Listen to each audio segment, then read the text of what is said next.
আসসালামু আলাইকুম প্রিয় বন্ধুরা, শুরু করছি মহান আল্লাহ তাআলার নামে, যিনি পরম করুণাময় এবং অত্যন্ত দয়ালু।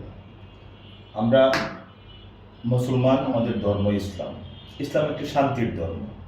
আর এই শান্তির ধর্মের মধ্যে ভাইয়ে ভাইয়ে বিভাজন, প্রতিবেশী বিভাজন, চলতে ফিরতে বিভাজন, দুনিয়াটা একটা স্বার্থের বেড়াজালে ভরপুর। আসলে আমরা মুসাফির, এক ধরনের মুসাফির। দুনিয়াটা মুসাফির মনে করতে হবে। এখান থেকে আমার যে কোনো মুহূর্তে চলে যেতে হবে, ডাক দিলেই মওলা চলে যেতে হবে। আমরা যদি দুনিয়াকে লাথি মারতে পারি তাহলে জান্নাত ধরতে পারবো।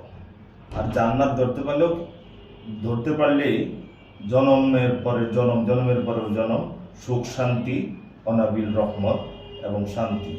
আমরা আসুন চেষ্টা করি মহান আল্লাহর সহজ সরল সঠিক পথে চলার জন্য। ধন্যবাদ সবাই।